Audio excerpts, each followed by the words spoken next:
저희 솔루션의 주제가 데이터 인 박스입니다.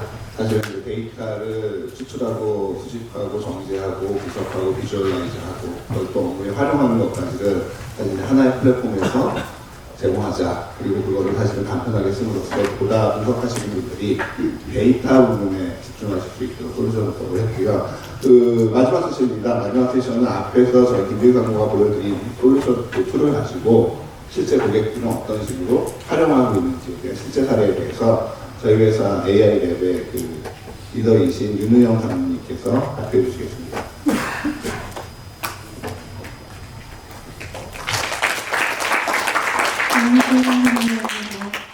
드디어 마지막 세션이네요. 오늘은 힘드시죠?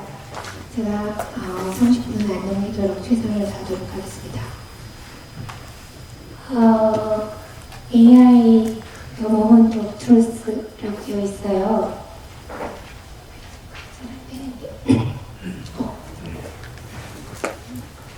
저희가 AI의 실체를 마주한 진실의 순간에 저희가 떠올린 그림의 오른쪽 화면에 있는 갑자기 그 아마존 우리 오브제인 장표에 백조가 등장한 적이 한 번도 없었을 터인데 그 우아한 색태를 가지고 이렇게 물 위에 떠있는 백조가 물 아래에서는 엄청나게 그 발로 휘젓고 있는 그런 모습입니다. AI라는 것이 굉장히 빠르게 발전하고 최근의 테크놀로지이지만 실제로 그것을 시스템으로 구축하는 우리로서는 굉장히 노동 집약적 일이죠. 아시는 분들은 아시리라 생각합니다. 오늘 말씀드릴 내용입니다. 거품을 빼고 되도록 구체적으로 사례를 준비를 했고요. 주로 개인화 추천 쪽에 위주를 두고 말씀을 드리도록 하겠습니다. 인공지능에 대한 정의가 굉장히 다양하죠. 오늘 저는 인공지능은 스마트 비즈니스 어플리케이션을 개발하고 운용하기 위해 필요한 다양한 기술들의 셋을 아우른다라는 정의를 가지고 왔습니다. 저는 이제 시스템을 구축해야 되는 입장이기 때문에 이 장표를 갖고 왔고 마음이 많이 심란하죠. 굉장히 다양한 기술들과 여러 가지 개념들이 서로 연계되어서 동작을 해야 되는 시스템을 만들어야 되는 부분이죠. 이러한 인공지능에 대해서 사람들이 가지고 있는 기대, 상상 또는 오해들은 어떤 것들이 있을까요? 대충 놓고 돌리면 나오지 않을까? 요즘 알고리즘이 좋아서 아무거나 선택해도 된다던데 아까 피처 엔지니어링 말씀 들으셨죠? 넣고 돌리면 옛날처럼 어떤 변수가 중요한 변수인가를 골머리를 세우면서 고민할 필요 없이 중요한 변수도 찾아준다던데 그 다음에 열심히 모델링 코드 작업하신 분이 이 코드 그대로 돌리시면 돼요. 사람처럼 스스로 배울 수 있어야 인공지능 아닌가? 그 다음에 텐서플로우는 써야지 인공지능이지 라는 등등의 얘기들이 많이 있죠. 근데 현실은 여기 빨갛게 보이는 AI 코드라는 부분이 이제 지금 AI 쪽의 기술의 정점에 있는 부분 굉장히 빨갛고 강렬하지만 작죠. 자, 실제로 우리가 어떤 문제를 해결하기 위해서 최적의 알고리즘을 선택하고 그 알고리즘의 성능을 높이기 위해서 하이퍼 파라미터 튜닝을 열심히 하고 해서 만들어진 모델 그 모델을 개발하는 것도 굉장히 힘들고 어려운 일이지만 그거를 실제로 비즈니스에 적용을 해서 운영하고 활용하고 다음에 모니터링을 통해서 그 모델을 개선해 나가기 위해서는 이 모든 것들이 다 필요하죠. 그래서 저 구글에서 나온 얘기들을 보면 이렇게 그렇게 생각하는 건 위험하다 그런 말들이 있고요. 제 상단에 가장 어려운 파트는 AI가 아니다.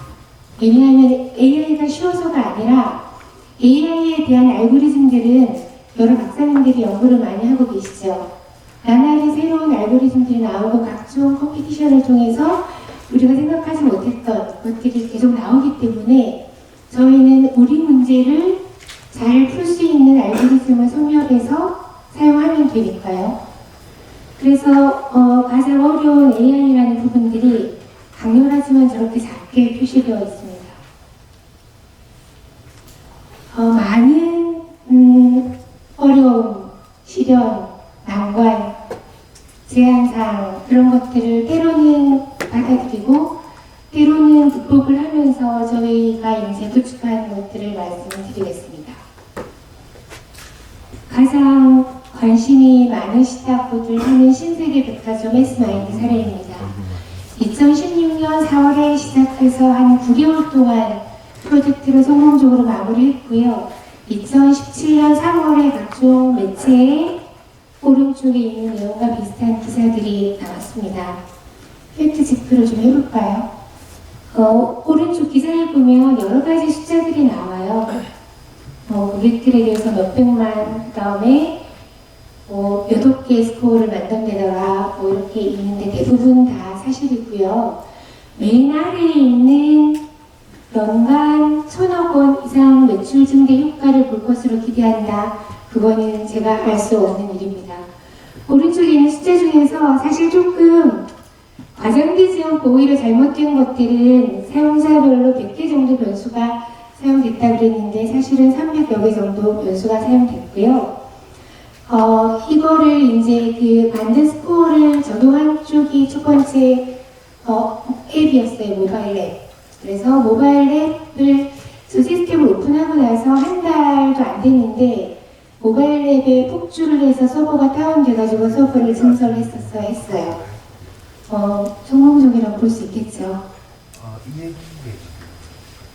저희가 그 수주한 프로젝트의 범위는 사실은 S마인드라는 추천 부분만이 아니고 개인화 마케팅 시스템이라는 굉장히 커다란 규모의 시스템이었어요. 그래서 오른쪽에 보시면 캠페인과 RBM 실시간 마케팅, 그 다음에 가운데에 보시면 S마인드라고 머신러닝이라는 파트가 있죠. 그러니까 크기로 보면 예를 들어서 하드웨어적인 사양이나 또는 프로젝트에 투입된 인원으로 보면 S마인드는 작아요, 굉장히. 그러니까 작지만 어렵고 또 캠페인이랑 실시간은 저희가 워낙 잘 하다 보니까 그냥 되려니. 그리고 이제 많은 요건들이 사실은 추천 쪽에 들어왔었어요. 시스템이 추천 모델링만 하는 게 아니라 이렇게 복잡하게 유기적으로 돌아가서 마케팅에 활용되었다라는 관점에서 이제 보여드린 상표고요. 이거는 마케팅을 수행하는 프로세스 단에서 많은 일들이 복잡하지만 아래에 플랫폼이 있고 위쪽에 가운데 단에 보시면 데이터 처리하는 거, 그 다음에 만든 모델을 가지고 주기적으로 트레이닝하고 프리딕션 하는 거, 그 다음에 모델을 수행하는 모니터링뿐만 아니라 성능에 대한 모니터링도 필요하죠. 그리고 이 잡이 모델 하나가 들어가는 게 아니기 때문에 잡 스케줄링도 얼마나 짧은 시간 내에 할 수 있는가라는 것들이 되게 깊이 있게 고민이 되어야 되는 부분이에요. 그래서 여기에 기존의 오브젠 쪽에서 가지고 있는 솔루션과 더불어서 실제로 개발된 거는 R로 개발이 됐어요. 이따가 상세하게 말씀드리도록 하겠습니다. 자, 여기 나오네요. 대상 고객은 지금 약 500만이었고요. 실제로 모델을 만든 거는 다 사실은 만들긴 했어요. 근데 이제 연간 3건 이상의 구매에 해당하는 340만 정도 고객에 대해서 모델링을 통해서 스코어를 생산을 했고, 연간 6건 이하의 구매 고객은 데이터가 너무 없으니까 사실은 예측을 하기가 어렵잖아요. 그래서 이 부분은 비슷한 내가 한 건이나 2건이나 상품을 구매를 했는데 그 상품과 가장 유사한 상품 10개 또는 20개에 대한 스코어를 줘가지고 어쨌거나 500만 고객에 대한 스코어. 그러니까 이 프로젝트를 진행할 때 사실은 초기에 굉장히 아픔이 있었어요. 저희가 제안서를 써가지고 갖고 가는데 이제 제안은 저희가 했죠. 그래서 기술 협상을 하는데 팀장님이 모델링 파트는 다시 다 해오라고 하시는 거예요. 팀장님의 요건은 뭐였냐면 신세계 백화점의 모든 고객에 대해서 상품 100개에 대한 선호 스코어를 가져야 된다. 그렇게 있어야지 다양하게 내가 마케팅에 활용을 할 수 있다. 라고 말씀을 하신 거였어요. 그 다음에 또 하나는 어제 발생한 트랜잭션을 스코어에 반영을 해야 된다. 데일리로 예측 수행을 해야 된다는 얘기죠. 그래서 그게 사실은 한 번도 생각해 본 적이 없었었고, 고객도 그런 목표는 있지만 사실 이걸 어떻게 해야 될지는 모르는 상황에서 같이 굉장히 많이 헤매고 고민하고 하면서 만들었죠. 자, 아침에 첫 번째 세션 진행해 주셨던 그 김용기 교수님께서 모델은 이제 가이드를 해 주셨어요. 그래서 고객은 500만이었고, 이제 이거를 그럼 어떤 단위로 할 것인가. 우리가 보통 추천을 하게 되면 늘 나오는 콜라보레이티브 필터링, 또 장바구니 분석, 정보 유사도에 대한 것들이죠. 그러니까 나랑 유사한 고객, 또는 내가 사는 상품과 유사한 상품. 그게 아니고 지금 저희가 어프로치한 건 뭐냐면 상품에 대해서 모든 고객이 그 사람이 그 다음 월에 살 확률을 계산하는 거예요. 근데 이제 상품이 굉장히 많잖아요. 그래서 상품 단위로는 도저히 할 수가 없고, 실제로 기업 내에 제품에 대해서는 장르와 PC와 MD와 뭐 여러 가지 그 카테고리들이 있는데, MD 단위로만 하고 싶다고 결정을 하셨어요. 그래서 저희가 이제 MD가 많지만 그 모든 MD에 대해서는 할 수 없었어요. 왜일까요? 데이터가 없어서. 저희는 다 하고 싶었지만 데이터가 없어서. 그래서 이제 대상은 3,800개 MD에 대해서 저기 340만 고객에 대해서 스코어를 산출을 한 거가 되겠죠. 데이터는 모델링의 입력 데이터는 기본적으로 1년이었고 타겟은 한 달. 그래서 타겟이 어떻게 되어 있냐면 사실 이런 거는 잘 말씀 안 드리는데 제가 이제 그래도 연구소를 그래서 왔기 때문에 아까 거품을 빼고 말씀을 드린다고. 이제 1년 동안의 그 고객의 거래 데이터, 왜냐면 백화점이기 때문에 거래 데이터 말고도 뭐 프로그램을 운영하는 거라든지 아카데미라든지 뭐 심지어는 유모차 대여라는 정보까지 다 긁어 모았어요. 그리고 그 당시에 온라인에 대한 정보가 약간 있었는데 그것들을 다 긁어 모아도 사실은 굉장히 데이터가 스파스하죠. 그래서 그 타겟이 뭐냐면 그 다음 월에 한 달 동안 그 사람이 상품을 살 확률을 예측하는 모형을 만들었다고 생각하시면 돼요. 그런 느낌인지 좀 오시죠. 그래서 데이터는 뭐 30여 개 테이블에 레코드는 테이블마다 3천만까지 다양했고요. 저거는 전처리 된 기준이에요. 원전 데이터가 아니고. 그래서 전체 전처를 했더니 약 10기가 정도가 됐었어요. 알고리즘은 지금 LDA라는 게 있는데 이거는 아마 요즘은 많이 알려져 있을 거예요. 토픽 모형이라고 해서 원래는 문서를 분류하는 데 사용되는 알고리즘이었었어요. 그래서 저희는 문서를 고객에 매핑시키고 문서 안에 단어를 상품에 매핑을 시켜서 저걸 가지고 세그멘테이션을 했어요. 그러니까 340만 고객 그러면 그거를 일괄적으로 할 수 없기 때문에 항상 우리 전통적인 방법이 있죠. 디바이드 앤 컨커. 그래서 세그멘테이션을 200 몇 개였죠? 250개 정도로 쪼개서 그 세그멘테이션 안에서 각자 그 세그멘트 안에는 상품과 고객이 이제 유사한 고객과 상품들이 모여 있겠죠. 그래서 그 세그멘트 안에 있는 상품별로 예측 모형을 만들었어요. 그러다 보니까 모형은 3만 개. 그러니까 뭐 모형은 3만 개 그러면 그렇게 생각하시는 분도 있을 수 있을 것 같아요. 우리가 보통 앙상블 모듈 같은 경우에는 그러니까 랜덤 포리스트 그러면 트리를 한 1000개 정도를 내부적으로 만들어서 도핑으로 최종 결과를 나오니까 그거 아닌가? 그거 아니고요.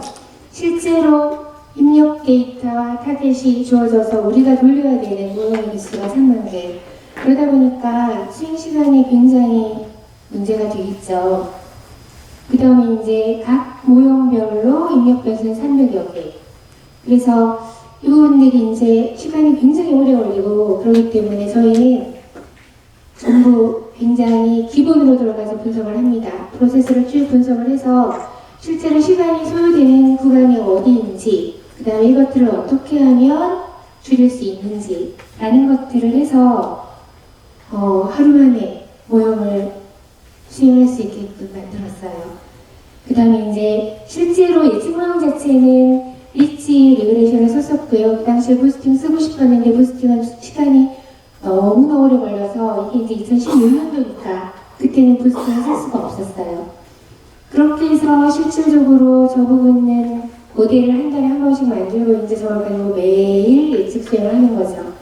하루에 워드200이라는 알고리즘은 아마 들어보셨을 텐데 저것도 딥러닝 알고리즘이에요. 워드, 그러니까 뭐 단어랑 관련이 되는 거죠. 그래서 저거는 아까 말씀드렸던 상품의 유사도를 측정하는 용도로 저희가 사용을 했습니다. 그래서 저 워드200을 가지고 저 3,800개 MD들 간의 상호 관계들을 쭉 계산을 해놓고서 어떤 고객이 지난 1년 동안 A라는 상품을 구매했다. 그러면 그 A와 가장 유사한 상품, 가장 가까운 상품 10개 또는 20개에 대한 스코어를 매핑을 시켜서 넣는 식으로 진행을 했습니다. 레딧에 R로 운영을 했고요. 중간에 뭐 포스트그레 SQL DB 좀 썼고 그 다음에 실제로 잡수행 모니터링을 위해서 저 EQ브 솔루션을 썼습니다. 오른쪽에 보시면 조금 촌스러워 보이는 다이어그램 하나가 있는데요. 저건 뭐냐면 아까 250개 세그라고 말씀을 드렸잖아요. 데이터 전철에서부터 모델링을 위한 데이터를 만드는 거, 모델을 생성하는 거, 다음에 스코어를 가지고 중복 제거를 하고 최종적으로 DW 데이터를 쌓기까지 굉장히 많은 단계의 작업들이 있어요. 근데 이제 아까 말씀드렸던 것처럼 시간을 하루 안에 했기 때문에 그 단위 작업들을 무식하게 전부 분석을 해서 저 중간에 보시면 조금 길쭉하게 나와 있는 것들이 한 200여 개씩은 서로 인디펜던트하게 동시에 돌아갈 수 있는 작업들이에요. 그래서 작업 풀에다가 작업을 등록을 해놓고 동시에 시스템 자원에 따라서 3줄기로 돌리든가 5줄기로 돌리든가 돌리면서 하나가 끝나고 나면 하나가 늦는 그런 식으로. 그러니까 우리가 패러렐 프로세싱 뭐 이렇게 얘기를 하잖아요. 그리고 이제 그 당시에 뭐 R이 세스와 한창 치열하게 싸우고 있을 때라 공격을 많이 받고 있었죠. 뭐 R은 패러렐 프로세싱이 안 된다, 뭐 어쩐다. 다 문제 없고요. 결국은 사람이 해결할 수 있는 부분이에요. 그래서 저거는 실제로 툴로 자동으로 딱 나오는 건 아니고 우리가 해결하고자 하는 문제들을 잘 분석을 해봤더니 서로 디펜던시 관계, 또 동시에 수행할 수 있는 방법, 그 다음에 뭐 그런 것들을 해서 저거는 프로세스의 아주 일부분 제가 잠깐 표시를 해놨습니다. 그 다음엔 CJ 오쇼핑 케이스인데요. 여기는 2017년도 8월에 시작을 해서 2018년 1월에 시스템을 오픈을 했어요. 유사합니다. 신세대 백화점이랑. 다만 다른 게 하나가 있다면 가운데 3번에 해당하는 빅을 로그 쪽에 있으니까 요청을 했는데 만들어줄 수 없다고. 그래서 저희가 스프렁크가 가져가는 데이터를 동일하게 갖고 와서 저희가 필요한 데이터를 만들어서 썼어요. 네. 그래서 이 부분이 신세계보다는 또 조금 더 스코프가 큰, 그러니까 뭐 캠페인 실시간 추천 모형은 유사하다라고 볼 수 있지만 그렇습니다. 여기는 캠페인 유효 고객이 1,200만이었고요. 그 다음에 모델링 산출 대상은 얼마죠? 330만. 그 다음에 너무 데이터가 적어서 도저히 모델로 예측을 할 수 없는 고객에 대해서는 아까는 워드200이라는 걸 가지고 유사 상품 했었죠. 그러니까 이번엔 조금 다른 방법으로 패턴 기반의 스코어를 산출을 했는데 800만 고객에 대해서는 그 스코어를 산출을 했습니다. 상품은 이제 이 부분이 가장 고통스러운 부분이에요. 그러니까 우리가 고객에 대한 정보들은 저희가 스프렁크가 가져가는 데이터를 동일하게 갖고 와서 저희가 필요한 데이터를 만들어서 썼어요. 네. 그래서 이 부분이 신세계보다는 또 조금 더 스코프가 큰, 그러니까 뭐 캠페인 실시간 추천 모형은 유사하다라고 볼 수 있지만 그렇습니다. 여기는 캠페인 유효 고객이 1,200만이었고요. 그 다음에 모델링 산출 대상은 얼마죠? 330만. 그 다음에 너무 데이터가 적어서 도저히 모델로 예측을 할 수 없는 고객에 대해서는 아까는 워드200이라는 걸 가지고 유사 상품 했었죠. 그러니까 이번엔 조금 다른 방법으로 패턴 기반의 스코어를 산출을 했는데 800만 모델에서는 그 스코어를 산출했습니다.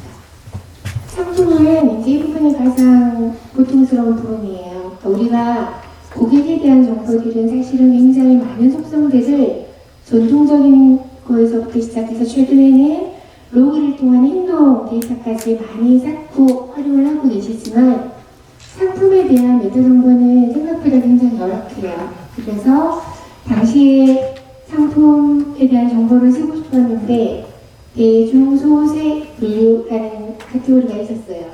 근데 이제 현업들의 고민은 뭐였냐면 저거는 운영을 위한 카테고리이다 보니까 사실은 마케터 입장에서 분류는 아니다. 사실 상품 분류라는 프로젝트는 엄청 큰 프로젝트이기 때문에 저희가 그걸 진행을 할 수는 없었고요.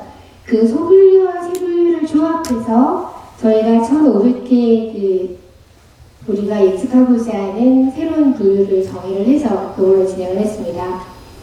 데이터 엄청 열심히 끌어모았어요. 그러니까 고객 속성과 주문과 장바구니와 비행기 상세 보기와 심지어는 그 고객 VOC 쪽에 컴플레인 말고 상품 문의 그것까지 긁어 모아서 할 수 있는 만큼 최선을 다했으나 여전히 데이터가 너무나 부족한 관계로 커버리지가 낮은.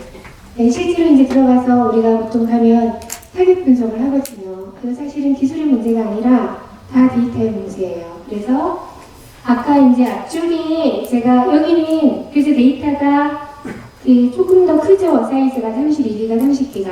그 이유는 이제 로그 데이터가 들어갔기 때문에 그렇습니다.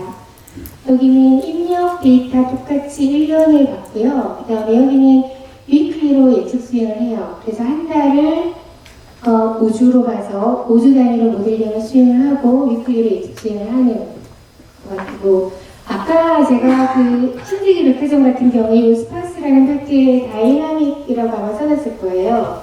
역동적이라는 의미가 아니고요. 이 모델을 만들 때 아까 상품별로 모델을 만들고 세드 안에 근데 문제가 뭐냐면 세드 안에 들어가는 고객뿐만 아니라 상품이 매번 달라지죠.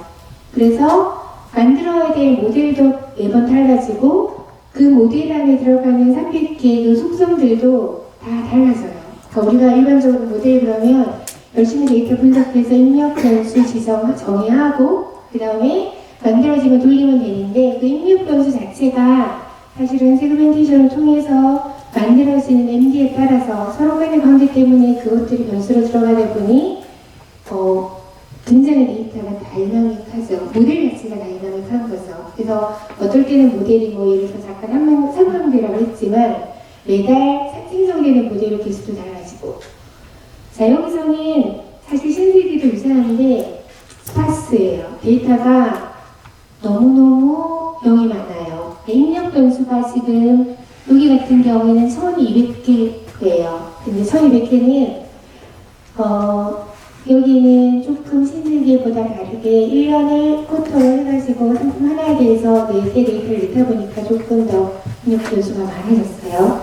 그래서 이렇게 1200개의 입력 변수가 있고 데이터가 꽉 차 있고 타겟이 되어 있다라 그러면 성능은 어떻게든 나올 수 있어요. 알고리즘이 좋으니까. 그거는 진실이에요. 근데 이제 문제는 데이터가 너무너무 스파스해서 대부분 0이고 그러다 보니까 타겟이 0.1%도 안 되는 아이들이 굉장히 수두룩해요. 우리가 대상 고객을 330만으로 잡았지만 그 다음에 상품 분류도 1,500개를 잡았지만 실제로 타겟을 보면 몇 프로가 아니라 1%도 안 되는 아이들도 굉장히 많고 그래서 여기는 저희가 알고리즘을 딥러닝을 썼어요. 그래서 0.01%까지 있는 그 고용에 대해서도 어느 정도 결과가 나왔습니다. 오른쪽에 보시면 LDA는 동일하고요. 그 다음에 딥러닝 알고리즘을 썼고 히든 레이어 5개 들어가서 오른쪽에 잠깐 제가 그래프로 표시를 해놨는데 이때 패턴 기반 알고리즘은 LDA를 또 썼어요. 그러니까 LDA라는 알고리즘 자체를 목적이 좀 다르게 쓴 거죠. 데이터 모양도 좀 틀리고 다음에 하이퍼 파라미터도 틀리고 그래서 썼습니다. 유형은 지금 마찬가지로 레드웨프와 R과 텐서플로우를 썼는데 여기에서 아까 입력 변수가 제가 1200개라고 말씀드렸는데요.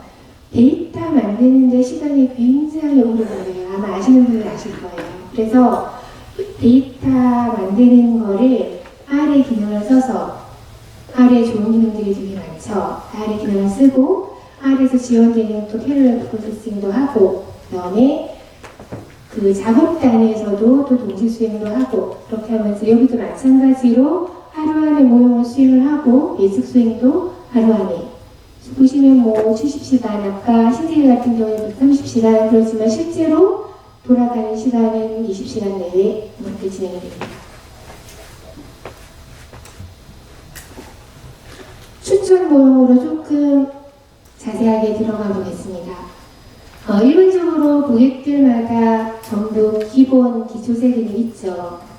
네, 그 기초세금은 명확하게 그 고객분 간의 특성이 틀리고, 다음에 저 사이에는 익스클루시브해요.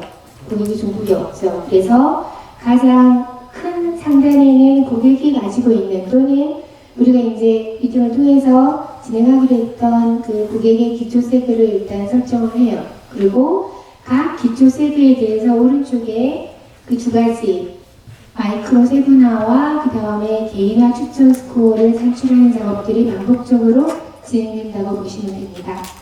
그래서 마이크로 세분 쪽은 말 그대로 디바이드 앤 컨커를 위해서 세분으로 나누는 거고요.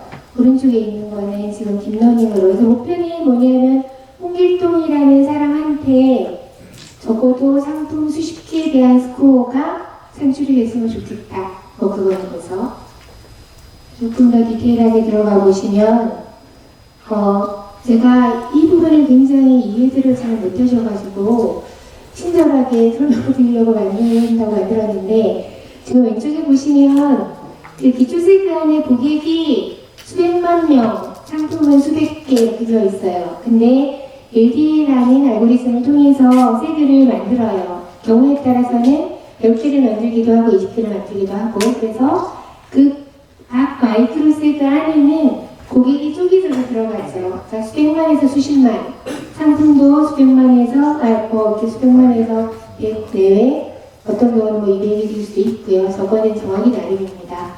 그래서 이제 모수가 좀 틀려지는 거죠. 그리고 그 안에서 작업을 하게 되는 거예요. 그리고 가정은 그 안에 있는 고객과 상품과의 어떤 유기감 되어 있어서 유사하다라고 보아지는 거고, 이론적인 백그라운드는 LDA 알고리즘입니다. 오른쪽에 보시면 이 파트가 있는데요. 여기 마이크로 세금 안에 고객 리스트와 상품들이 쭉 있죠. 그래서 이걸 가지고 이제 이쪽 단으로 오게 되면 상품 1에 대한 예측 모형, 2에 대한 예측 모형. 그래서 상품 우리가 100개가 선택을 했다 그러면 100개 모형이 만들어지는, 그래서 12,000개, 30,000개의 모형이 그렇게 만들어지는 겁니다. 그래서 이 모형을 가지고 예측 수행을 하게 되면 이제 이렇게 돼서 우리 모형 한 개 돌렸을 때 나오는 결과, 고객들이 쭉 있으면 상품 하나에 대해서 상품을 살 확률이 예측 스코어로 산출이 되게 되고, 그것들이 상품이 뭐 3,000개, 1,200개 이렇게 나오게 되는 개념입니다. 특이한 거는 LDA 모형 같은 경우에는 실제로 클러스터링 기법이긴 한데 각 클러스터들 간에 중복이 있어요.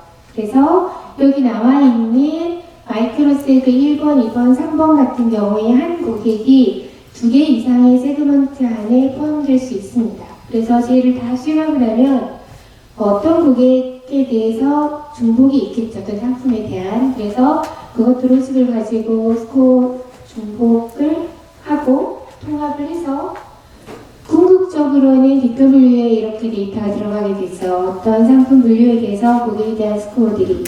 그렇게 되게 되면 사실은 어떤 개념이냐면 이렇게 보시면 돼요.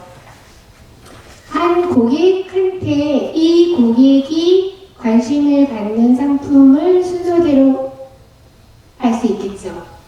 그 다음에 상품 입장에서는 얘가 지금 2차원의 쿼드란 매트릭스라고 보시면 돼요. 그래서 횡으로 고객 입장으로 보게 되면 고객이 좋아하는 상품의 1, 2, 3, 4, 5가 나오는 거고, 그 다음에 상품 입장에서 보면 이 상품을 좋아하는 고객의 순서들이 스코어로 쭉 나오게 되겠죠. 그래서 뭐 쉽게 생각할 수 있는 타겟팅, 그런 것들이 활용이 될 수가 있습니다. 여기는 온라인이 아니, 우리가 이제 구축한 시스템은 온라인이 아니다 보니까 일반적으로 그 온라인상에서의 추천 시스템과는 조금 다르죠. 그 온라인상에서는 스코어를 계산을 해서 실질적으로 페이지상에 인기 상품, 좋아할 만한 상품, 유사한 상품 이렇게 배치를 해놓고 그것들에 대해서 실제로 히트율이 얼마인가 하는 것들이 나오면서 곧바로 피드백이 되고 그거 자체가 활용의 장인 것인데 여기서는 이 스코어는 그런 거라기보다는 우리가 그 AI를 통하지 않고서는 산출할 수 없는 좀 고급진 고객에 대한 속성, 고객과 상품 간의 관계라는 정보예요. 그래서 이거가 진가를 발휘하기 위해서는 마케터들이 이 스코어를 얼마나 잘 활용하는가에 달려있어요.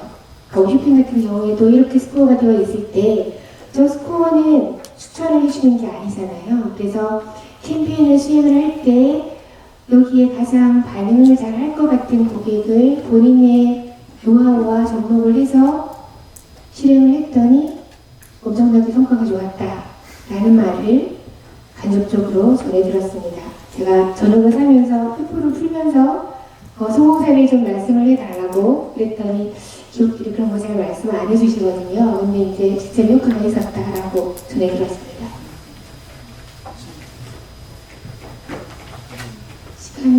시간이 줄었나요? 네, 빨리 넘어갈게요. 그래서 상품, 저희가 만든 추천이라는 것들의 개념은 이해가 되시죠? 그래서 뭐 10,000개를 했다, 30,000개를 했다, 거짓말 아니고요. 진실입니다. 넘어가도록 하고요. 세계 50회 갔더니 이제 이 부분은 ATS, 오토 타겟팅 시스템이라는 건데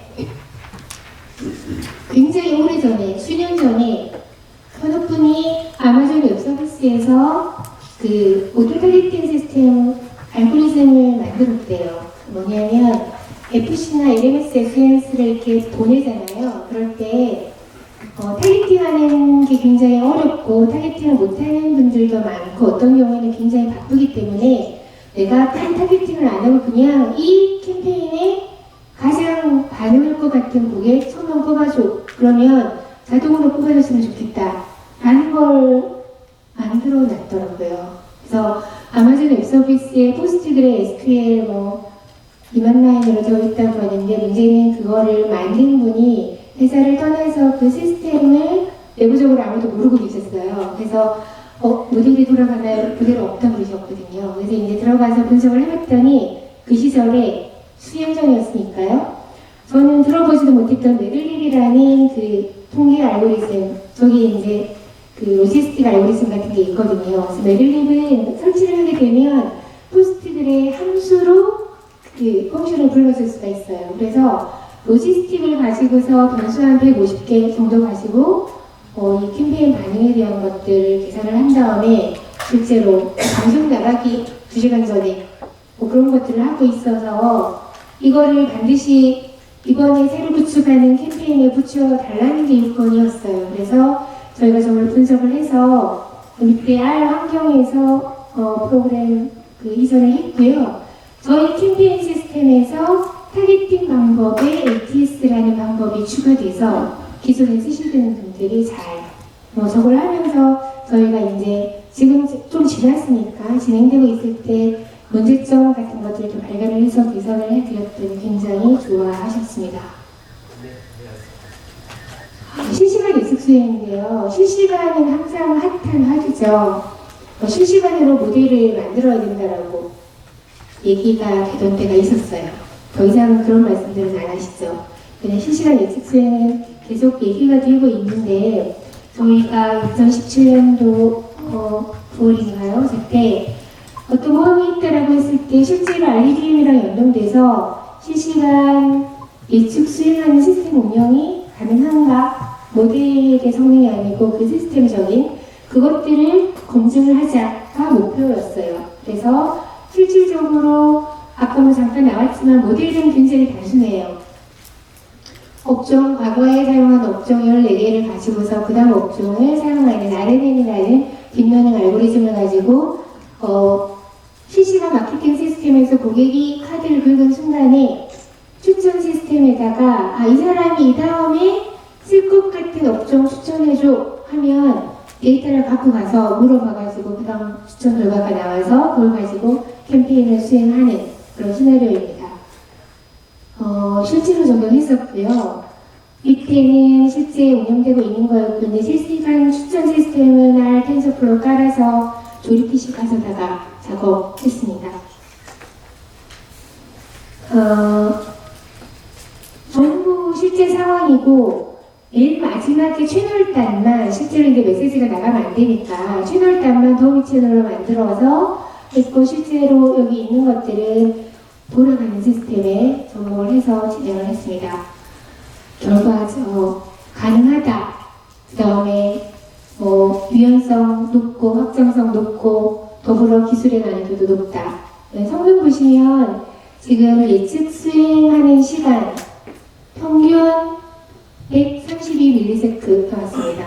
이게 이제 처음에 RNN 모형을 만들었는데 그걸 가지고 실시간 예측 수행을 하려고 하다 보니까 프로그램 수행하면 텐서플로우 라이브러리 로드하는데 1초에서 2초 걸려요.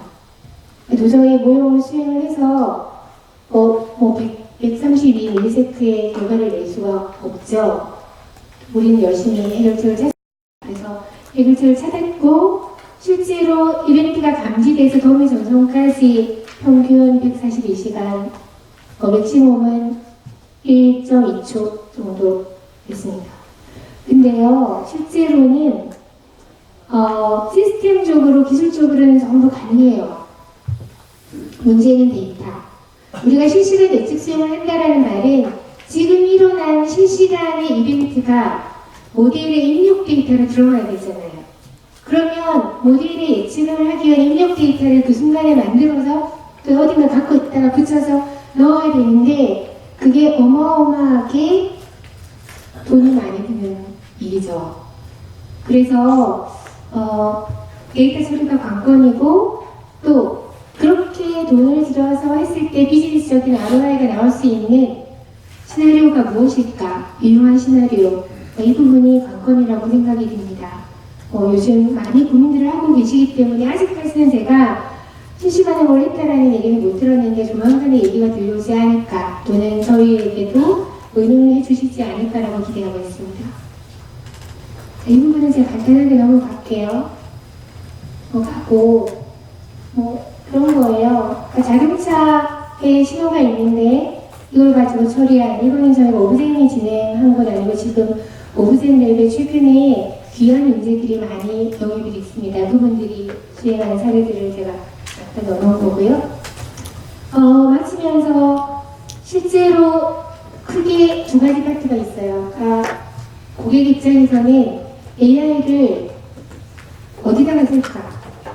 우리의 일 중에 AI를 써서 실질적으로 비즈니스 ROI가 나올 수 있는 일이 무엇일까라는 것들을 굉장히 열심히 찾으셔야 될 것 같고요. 그거는 너무 크게 생각 안 하셔도 될 것 같아요. 결국은 시간과 자원을 절약할 수 있는 어떤 업무의 부분들이 분명히 있으실 거예요. 그것들을 AI를 통해서 실제로는 막 AI 기술, 알고리즘 그런 것들이 중요하고 어렵다라고 생각을 하시지만 그런 것들은 전부 할 수 있어요.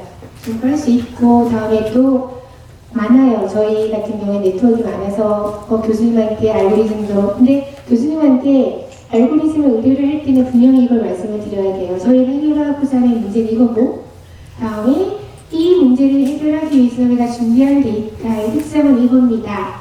라고 해야지 답을 주시지 그렇지 않으면 절대 답을 주시지 못하세요. 비즈니스 쪽이 아니시니까요. 제가 데이터에 굉장히 많이 색깔을 칠해놨어요. 이 부분이 아까 김욱기 교수님 말씀하신 데이터가 중요한 그거랑은 조금 다른 얘기예요. 디테일이랑도 좀 관련이 있는 부분이에요. 사실은 데이터에 굉장히 정성을 많이 쏟아야 되고 데이터가 나쁘면 아무리 좋은 알고리즘이어도 갑이진 갑이죠. 말씀 많이 들어보셨죠?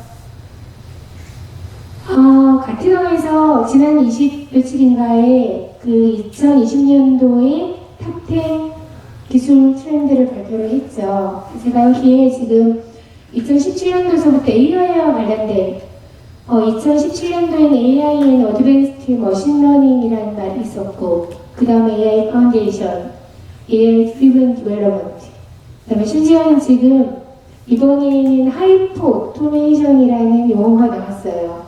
RP를 얘기를 하긴 하는데 이때 보시면 Sophisticated AI-based Process Automation, 뭔가 굉장히 빨리 변화하고 있고, 이거 보면 어떨 때는 제가 너무 작아서요. 나는 어떻게 해야겠지? 근데 우리는 시스템을 구축하는 사람이기 때문에 발을 땅에 딛고 생각은 하늘로 향하더라도, 그래서 고객에게 지금 유용한 쉽고 빠르게 AI를 적용할 수 있는 분석 플랫폼이 어떤 모습일까 끊임없이 고민을 하고 있습니다. 아까 저희 사모님께서 솔루션 보여주셨지만 그거는 사실 지금 진행형이고요. 제가 랩이 있는데도 프로젝트를 일부러 작성해서 나가요.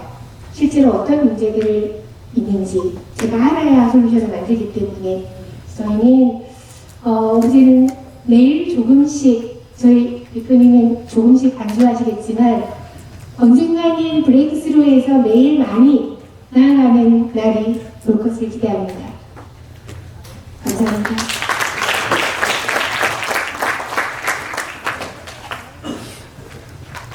예, 장시간 동안 경청해 주셔서 감사드립니다. 마지막으로 두 가지 말씀드리겠습니다. 첫 번째는 저희가 금융사례가 많음에도 불구하고, 사실 여기 금융회사에서 많이 오셨는데도 불구하고, 유통 쪽의 추천 모델이나 사례를 말씀드릴 이유가 있습니다. 이유는 예전에는 금융은 굉장히 보호를 많이 받았습니다. 자사 상품을 자기 고객에게 팔기 때문에 스코어링 모델이나 이런 부분도 자기 상품을 자기 고객에게 매핑하는 수준이었다면, 최근에 그저께 발표한 부분도 보면 오픈 API로 사실 이제 금융은 경쟁이 치열해지고 있습니다. 지금 보험 쪽은 이미 GA 쪽이 굉장히 활성화되어 있고, 뱅킹 서비스나 금융 서비스는 규제받는 어떤 보호받는 산업이 아닙니다. 여러 타사의 상품들과 본인 고객이 아닌 다른 고객에게도 우리가 추천을 하고 하는 굉장히 치열한 경쟁이 들어가기 때문에 그거가 가장 유사한 부분이 유통이라고 생각을 합니다. 세계백화점이나 시대 쇼핑 수십 년 동안 어떤 상품 소싱할지, 어떤 고객을 할 때 추천을 할지에 대해서 고민을 하는 결과이고요. 이러한 부분이 앞으로 기업의 가장 큰 경쟁력이 되지 않을까 생각이 됩니다. 두 번째는 저희 사실 오늘은 소프트웨어 솔루션 회사입니다. 그럼에도 불구하고 저희가 이런 세션을 여는 거는 저희가 사실 그런 가치를 좀 더 향상시키기 위해서 컨설팅, 그리고 데이터 사이언티스트, 그리고 사실은 저희 회사가 글로벌하게 1등이 아니기 때문에 매번 발전하는 기술이랑 알고리즘 이런 부분에 대해서 도움을 얻기 위해서 산학협력도 굉장히 강하게 하고 있습니다.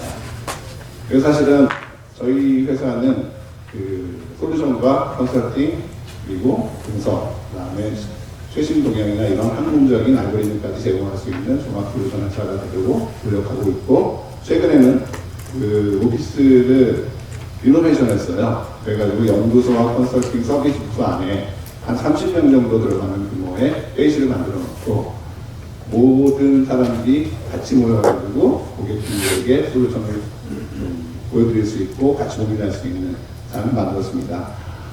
참석해 주셔서 감사드리고, 혹시 이런 부분에 대해서 더 논의가 필요하시면 언제든지 연락 주시면 또 뵙도록 하겠습니다. 네, 감사합니다.